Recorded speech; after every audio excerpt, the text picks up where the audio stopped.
Assalamualaikum warahmatullahi wabarakatuh. Waalaikumsalam warahmatullahi wabarakatuh. Selamat jumpa lagi di channel podcast Pegiat Literasi Digital. Channel YouTube yang selalu berbagi informasi tentang isu sosial, humaniora, dan pendidikan, serta isu-isu lainnya termasuk juga sains ya. Kali ini saya mengundang sebagai host, saya mengundang dua orang profesor, guru besar. Satu Pak Profesor Dr. Mawardin M. Hum. Ya. Salam dulu. Assalamualaikum warahmatullahi wabarakatuh. Terima kasih. Yang berikut, karena ada dua orang guru besar, saya mengundang juga Ibu Profesor Dr. Haja Aminah MED MPD. Salam dulu. Assalamualaikum warahmatullahi wabarakatuh. Ya, Terima kasih atas ini invite-nya iya. Pak YouTuber kami di FKIP, khususnya program studi bahasa Inggris yang selalu update informasi-informasi tentang pengajaran, tentang dosen, masa luar biasa. Iya. Tidak Makasih ketinggalan. banyak. Terima kasih banyak. Jadi kesempatan ini saya akan mulai bincang-bincang dulu dengan Prof. Dr. Mawardin M. Hum, lalu saya lanjut dengan Prof. Dr. Haja Aminah MED MPD. Pak Prof, Ya, gimana kabar? alhamdulillah baik. Sehat. Sehat.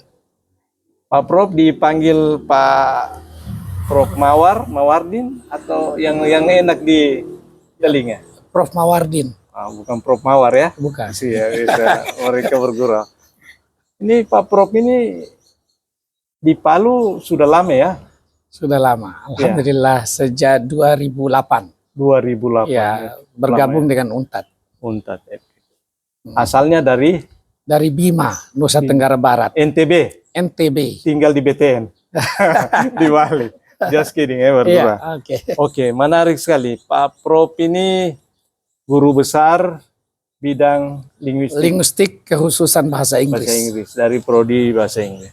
Bisa ceritakan, kalau saya tidak keliru Pak Prof ini sarjana ekonomi S1-nya.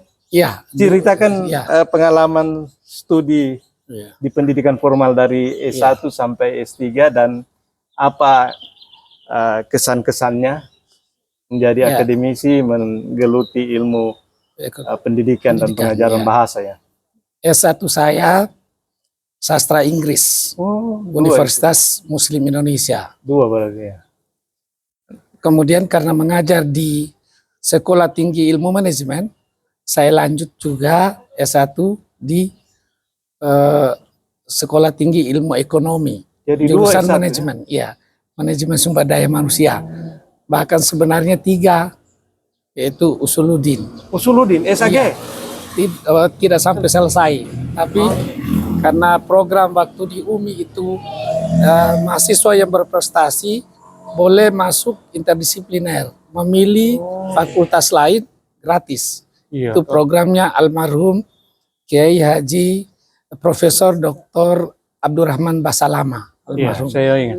Jadi ya, Pak Prof, S2 saya di program studi bahasa Inggris Universitas Hasanuddin. oh S2? S2. Bukan linguistik di... Bukan. S3 saya ilmu linguistik kekhususan bahasa Inggris di Universitas Hasanuddin. Oh iya, ada linguistik, ada linguistik. Iya, jadi saya ilmu murni. Jadi saya tertarik, Pak Prof ini kayak orang di luar negeri. Di luar negeri rata-rata seorang intelek, seorang memiliki gelar lebih dari satu, tapi bukan gelar dibeli. Bukan. Mereka kuliah karena part-time study ya. Iya. Jadi bisa kuliah, rata-rata kuliah di 3 atau 4 fakultas atau prodi. Boleh, ya. Sehingga selesai bisa kayak Pak Prof tadi. Iya. Jadi SS, SE. SE, Iya. hampir SAG ya. Iya, hampir. Kalau Pak Mata Ali Muhammad Ali di Malang, S2-nya 3, Iya. MA, MPD. Ya, Jadi dibilang Mama Mepet. Dr. Ahmad Ali, Mama Mepet. Mama MA MPD. ya, ya. Oke, Pak Prof bisa kira-kira studi kebahasaan apa tipsnya untuk belajar Iya, yang linear saya memang bahasa yang bahasa Inggris. yang efektif Iya, oke. Saya Bisa banyak untuk kajian, mereka adik-adik ini. iya, mengenai pemirsa bahasa yang- Inggris. Ya, orang Inggris bilang, where there is a will, there is a way. Apa Ya, maksudnya? di mana ada kemauan, di situ ada jalan. Tapi caranya adalah step by step. When a little makes a miracle. Ya, sedikit demi sedikit, lama-lama jadi bukit. Jadi kita harus mempelajari bahasa Inggris itu dari yang paling gampang, kemudian tahap demi tahap kita penguasaannya dari bawah. Ya. Ya. Tapi persoalannya bahasa Inggris di Indonesia bukan sebagai bahasa kedua, bahasa Ya. asing. Ya, bahasa asing. Dan penuturnya kurang. Kurang. Bagaimana kira-kira untuk Ya, pemirsa yang berminat belajar bahasa Inggris supaya mereka bisa fasih bahasa Inggris karena penutur kurang. iya. Kecuali Karena di daerah wisata. Ya. status bahasa Inggris sebagai bahasa asing itu dengan maksud bahwa proses pembelajaran bahasa Inggris di Indonesia yang lebih diutamakan adalah skill, keterampilan. Jadi otomatis kalau kita belajar untuk memperoleh keterampilan, otomatis mendapatkan pengetahuan. It is impossible for us to have skill without having knowledge. Knowledge. Kompetensi ya. Ya, performance. Ya, jadi Bagaimana competence dengan based performance. kosakata? Kalau mereka menguasai grammar, tapi kosakatanya terbatas. Iya, tidak apa-apa karena prinsipnya linguistik itu deskriptif. Yang penting banyak kosakata untuk menyampaikan pikiran dan perasaan kepada orang lain. Yang penting komunikatif. Biar tidak sesuai dengan tata bahasa, tidak apa-apa. Itu prinsipnya linguis. Berbeda dengan prinsipnya grammarian. Grammarian itu harus ya disampaikan dalam bentuk tata bahasa yang Akurasi ya. ya, jadi dia dalam bentuk bahasa yang akurat. Jadi apa bedanya akurasi, orientasi akurasi dengan Fluency. fluency? Ya. Coba jelaskan. Ya, fluency itu supaya artinya kelancaran. Bisa mencerah. Ya, you understand my speaking and I understand your speaking. That's communication. Yang penting bisa saling memahami satu sama lain dan lancar. Sedangkan accuracy berkaitan dengan grammar. Jadi harus gramatikal. Jadi dalam prinsip grammarian itu tidak boleh salah berdasarkan tata bahasa Inggris. Jadi sehingga perlu ketepatan. Ketepatan itulah accuracy. Oke, bagus sekali Pak. Saya akan lanjut dengan Ibu Profesor Dr. Haja Aminah, MED, MPD. Saya ingin minta penjelasan atau pencerahan tentang ILT ya, ILT dan apa namanya instruksional. Ya, beliau barusan mendapat SK guru besar ya, insya Allah dikukuhkan segera, tapi sudah bisa dipanggil guru besar atau prof. Guru besar Saya ketiga di break dulu program studi sementara. pendidikan bahasa Inggris. Assalamualaikum Ibu Prof. Ibu Prof bisa Waalaikumsalam salam dulu kepada warahmatullahi pemirsa. wabarakatuh. Salam bahasa Inggris, salam dengan bahasa Bugis. Right. Okay. Let me introduce a little bit about myself. I'm Amina, one of English lecturer in Tadulako University, especially in Magister English study program, Tadulako University. And now I'm being interviewed by our YouTuber in our faculty, Bapak candidate professor, associate professor Mohtar Mahrum. He loves to interview us, our development or our tree or anything that relating our activities. Thank you Wow. for being interview us. Thank you. Very fascinating small talk by Professor Amina. Yeah, she just received her degree, and uh, he's officially certified as professor in English language teaching and instructional. Instruction. We are very proud of your achievement, highest achievement. Ya, suatu kebanggaan bagi kita semua di Prodi Pendidikan Bahasa Inggris FKIP Unpad. Tambahan lagi guru besar, insya Allah makin banyak. Ya, saya lanjut ingin bincang-bincang dengan Prof. Aminah. Prof, bagaimana bisa beri tips kepada pemirsa yang berminat belajar bahasa Inggris, apakah mahasiswa atau peserta kursus? Kira-kira bagaimana pembelajaran bahasa Inggris yang terbaik dengan menggunakan alat atau fasilitas pembelajaran yang terbaik, bagaimana saran yang ingin disampaikan? Silakan. Baik, terima kasih Pak.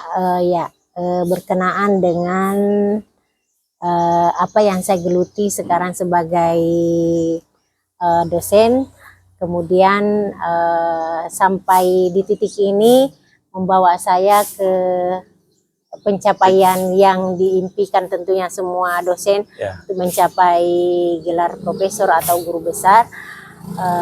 Saya terinspirasi sebenarnya dari media pembelajaran, karena itu yang sekarang yang menjadi tren ya. Inspirasi saya pertama itu ketika saya masuk di S3, kemudian mencoba merancang apa yang akan saya teliti. Nah, pada saat itu saya melihat bahwa pembelajaran yang monoton itu sangat membosankan bagi mahasiswa kita, sehingga kita perlu variasikan dengan hal, apalagi sekarang anak-anak kita tidak bisa deny ya, melihat anak-anak lebih tertarik, malah lebih cenderung lebih pintar daripada kita sendiri dalam menggunakan teknologi. Nah, this is challenging of course. Nah, kita tentunya di dalam kelas harus bisa memfasilitasi ini, menguasai tentunya lebih daripada mahasiswa itu sendiri. Nah, sehingga itulah yang menginspirasi saya mengambil tulisan saya pertama waktu S3 itu bagaimana menggunakan media pembelajaran dalam bahasa Inggris. Dan utamanya saya terinspirasi media dalam bentuk asinkronus dan sinkronus. Nah, saya tidak terlalu paham sebenarnya dengan teknologi, dengan media, dengan aplikasi. Tapi saya bisa jalankan dengan berkolaborasi dengan orang yang bisa teknisnya. Mantap. Sehingga disitulah saya berkolaborasi dengan mahasiswa teknik. Mahasiswa teknik yang waktu mahasiswa informatika, dia yang mendesain aplikasi, saya coba memberikan gambaran saya mau seperti ini sehingga dia mendesain aplikasi. Nah, disitulah pertama saya mengajar Moodle LMS, Learning Management System, yang belum digunakan di FKIP, Pak. Itu 2016 ya, yang saya sudah telusuri untuk tulisan saya sebagai disertasi saya. Penelitian saya itu semuanya berkolaborasi, saya coba aplikasi uji coba sudah LMS itu dengan berbasis Moodle. Nah, kemudian setelah saya selesai 2018 FKIP, di creating lah Moodle itu, maka saya sudah familiar dengan LMS itu. Kenapa? Karena saya sudah inisiasi di tahun 2016 itu program itu.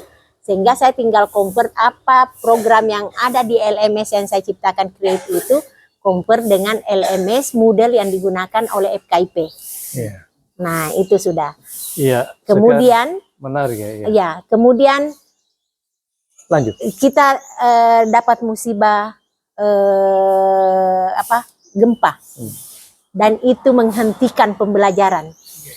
10 hari setelah gempa saya mengikuti kongres di Jepang, Tokyo, dan topiknya tentang pembelajaran dengan menggunakan media ini. Akhirnya sinkron sekali. Saya mendapatkan banyak masukan dari orang luar sana ketika presentasi di Tokyo, dan diberikan masukan-masukan supaya pembelajaran ini tetap jalan di saat kondisi kami seperti itu. Meskipun terbatas. Ya. Nah, jalanlah program itu tetap jalan. Tapi tunggu, saya tertarik, saya foto. Ketika gempa, lumpuh. Iya. Tidak ada listrik, tidak ada sinyal. Sedangkan kita menggunakan teknologi, TPEC ya, Technological Iya. Pedagogical Content Knowledge ya. Betul Pak. Itu sangat mengandalkan teknologi, Iya. baik itu cyber teknologi maupun kelistrikan. Nah, maksud saya bagaimana ketika tidak, apakah ada alternatif atau? Betul. Waktu itu kita lumpuh sekitar 2 mingguan ya. Iya. Tidak ada. Dan saya sudah pergi conference. Pada saat ada sudah ada penerbangan, saya berangkat conference. Pulang, kita sudah optimalkan tetap bisa berjalan pembelajaran. Saya cobakanlah ini. Sudah ada tugas-tugas yang di dalam aplikasi yang sudah disusun. Kan sudah ada listrik, sudah ada internet jaringan waktu itu meskipun masih belum maksimal. Tapi tugas pembelajaran anak-anak saya itu tetap jalan Pak. Iya, Itu yang pertama yang menginspirasi saya. Kemudian tulisan saya yang mengantar saya untuk publikasi menjadi guru besar. Apa yang saya sudah tulis itu saya mencoba menganalisa kembali isi practical or impractical. Saya evaluasi lagi apa yang sudah saya implementasikan, mendengarkan persepsi mahasiswa, beberapa teman-teman dosen, apakah pembelajaran kita online ini mau hybrid atau sinkronos asinkronos, practice or impractical. So I raised the title of my research that is it impractical, is it practical or impractical. So that's attract reader attention. So with the questions, the title with not statement but questions. So asking to the reader, asking also to the reader whether we did the process of learning by online practice for the students or for the teachers. So that's I got the data from there, both of them, and then this is really interesting and then published. That's very fascinating. You mentioned how you use the technology when there's no connection. A connection. The Minimal. light was off, and you try to make an effort in order to be able to use the technology in as efficient as possible. It's very interesting. Tapi saya potong dulu, saya lanjut dengan break dulu, baru ke Pak Prof. Mawardin sebentar lanjut dengan menarik sekali ya. Oke pemirsa yang budiman, tadi saya bincang-bincang dengan Profesor Dr. Haja Aminah, MPD, MED. Beliau juga, saya lupa sebut ya, jabatan beliau sekarang Kepala Unit UPA ya. Dulu disebut nomenklaturnya Pusat Bahasa ya. Sekarang UPA. Unit Penunjang Akademik. Unit Penunjang Akademik ya. Jadi Pusat Bahasa dulu. Kita lanjut dengan Pak Prof. Dr. Mawardin. Bincang-bincang lagi. Prof, saya dengan minatnya ada juga yaitu psikolinguistik. Kalau saya sosiolinguistik kan, sosiologi bahasa dan pendidikan. Kalau Pak Prof ceritakan dulu apa yang dimaksud dengan psikolinguistik itu. Psikolinguistik itu kombinasi dari psychology and linguistics. Psychology is dealing with human minds and behaviors. Jadi pikiran yang berasal dari hati manusia dan perilakunya. Itulah yang berkaitan dengan psikologi. Sedangkan linguistics is a scientific study of language. Kajian ilmiah mengenai bahasa. Jadi kalau digabung di dalamnya menjadi linguistik interdisipliner yang disebut dengan psycholinguistics. Kombinasi dari dua disiplin ilmu yang berkaitan dengan pikiran yang berasal dari hati, yang mengandung kebenaran, kemudian yang akan mempengaruhi perilaku manusia, dikaitkan dengan bahasa yang berada di otak kiri. Jadi otak kiri dan otak kanan digabung, otak kiri itu berisi bahasa, otak kanan itu berisi kreativitas. Left hemisphere and right hemisphere. Ya itu. Supaya kita menjadi bagian dari solusi. Ada dalam filsafat itu, be a part of solution. not a part of problem. Right. Jadilah bagian dari solusi, bukan bagian dari masalah. Yeah, let me cut ya. Hmm.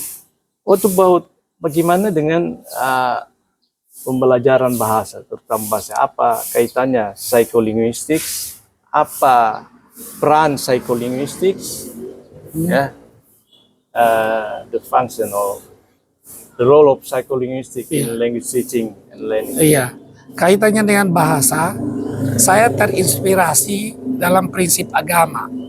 Katakan yang benar sekalipun pahit. Ya, idola saya dalam kehidupan saya, baik di dunia maupun insya Allah nanti di akhirat adalah Rasulullah. Qulil haqqa walau kana muran. Katakan yang benar sekalipun pahit. Nah, untuk mengatakan yang benar itu bukan berasal dari thought, yang asalnya dari brain, tapi berasal dari mind, yang berasal dari heart, hati. Jadi yang berasal dari hati itu naik ke memori kita, mudah-mudahan bisa berada di long term memori kita. Yang keluar, yang benar tetap benar, yang salah tetap salah. Akhirnya teori yang berasal dari Rasulullah itu dianut oleh orang Barat. Say, ya, don't say yes if you want to say no, and don't say no if you want to say yes. Iya, Itu adalah yang ambil dari katakan yang benar sekalipun pahit. iya, itu yang dimaksud ya. Itu yang dimaksud. Ya. Kemudian ada closing statement dari Pak Prof, bagaimana pesan-pesan, tips, motivasi kepada para language learner, pembelajar bahasa. Apa kira-kira yang harus mereka persiapkan atau yang harus mereka untuk lakukan? pembelajaran? Ya, harus paham betul prinsip keterampilan berbahasa itu. Ada 4 keterampilan bagi pembelajar yang dimulai dari receptive skill, listening, kemudian beralih ke speaking, lalu beralih ke reading, kemudian ke writing. Sedangkan proses teaching itu sebaliknya, mulai dari yang produktif, yaitu speaking, baru listening, kemudian writing, baru reading. Nah, pembelajar harus tahu betul untuk memasukkan ilmu pengetahuan pertama. Ya. Jadi memasukkan itu gunakan 2 keterampilan, yaitu listening dengan reading. Setelah kita ada di dalam diri kita ini menjadi sumber daya, maka sebaik-baiknya manusia adalah yang banyak manfaatnya buat orang lain. Ya. Nah, pada saat itu karena kita sudah berdaya, akhirnya menjadi human resource, sumber daya manusia, maka kita gunakan lagi 2 keterampilan supaya berguna bagi orang lain, yaitu speaking dengan writing. Kalau pembelajaran itu yang mana lebih berperan sehingga suatu pembelajaran bahasa itu lebih sukses? Apakah instruktur, guru, dosen, atau mahasiswa itu sendiri? Dulu itu Biasa saling menyalahkan, dosennya kurang sehingga mahasiswa kurang menangkap apa. Bagaimana Pak? Dulu memang ya teacher centered approach. Sekarang beralih ke student centered approach. Paradigmanya ya. Iya, yang dipentingkan adalah peserta didik. Ya, peserta didik. Yang didahulukan adalah peserta didik. Jadi kita merancang pembelajaran yang menekankan pada kelancaran dan keahlian para peserta didik. Jadi kita kalau dalam istilah yang dilakukan, teknik yang dilakukan oleh Rasulullah adalah 1 per 1, bukan secara keseluruhan.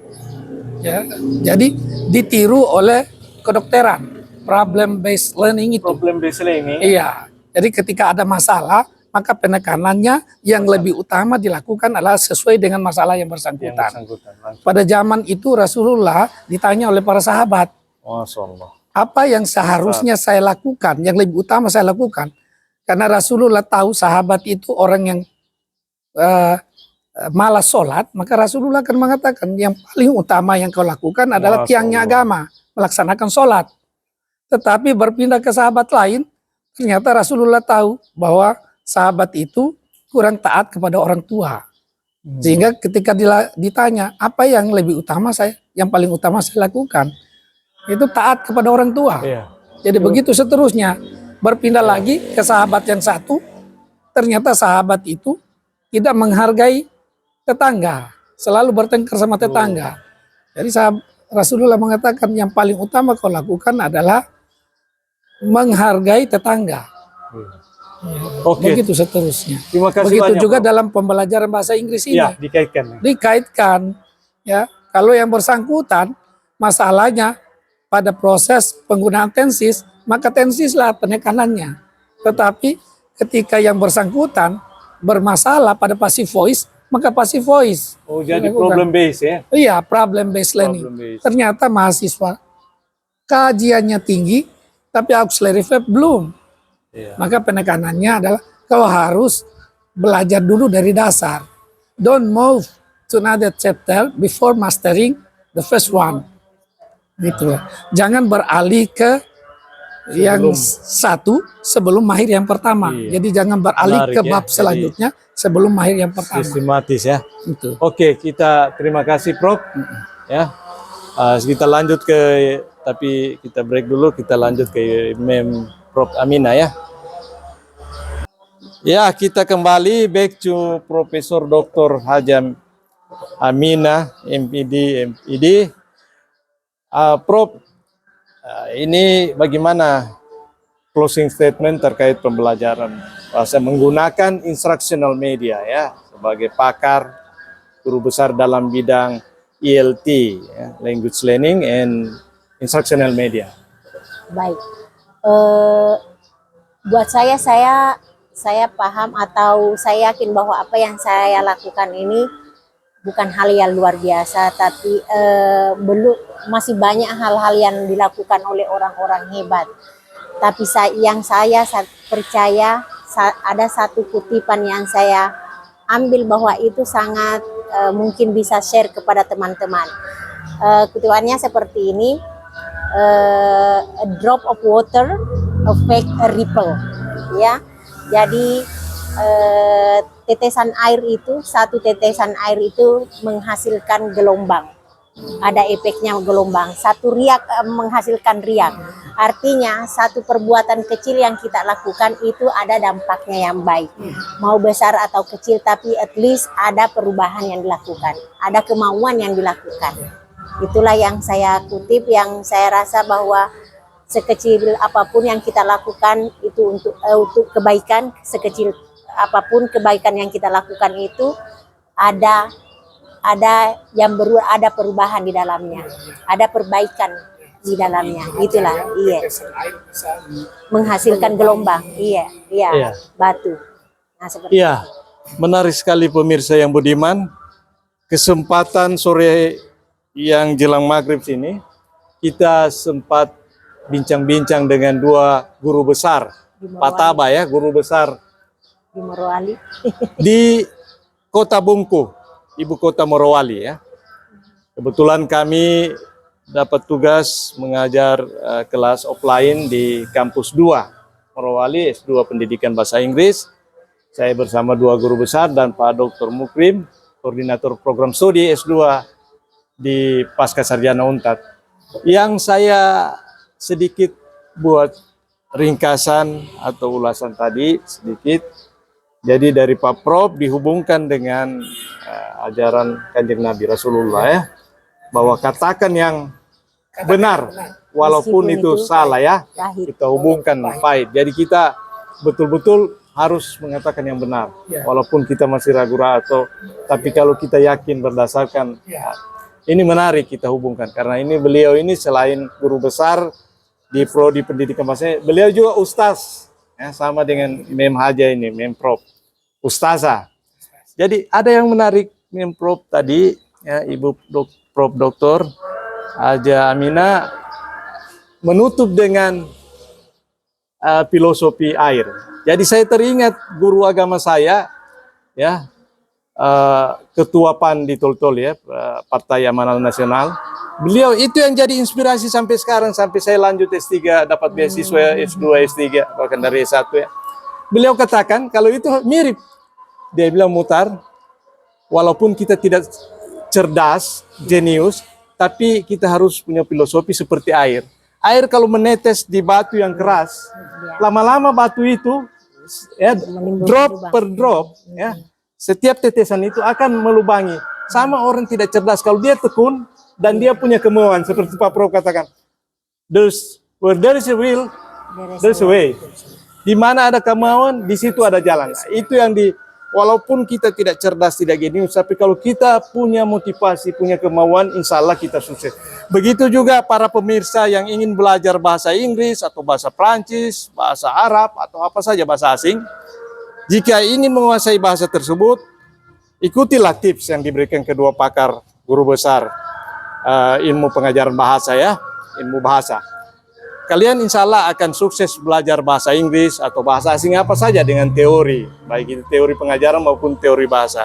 Terima kasih pemirsa yang budiman sudah bergabung, ya, mengikuti episode dari podcast channel YouTube Pegiat Literasi Digital. Semoga bermanfaat dan selamat menikmati akhir pekan bersama keluarga, sahabat, dan kerabat. Sampai jumpa pada podcast yang berikutnya. Jangan lupa tekan tombol subscribe, bagikan share, dan like, serta bel notifikasi. Assalamualaikum warahmatullahi wabarakatuh. Selamat sore jelang malam.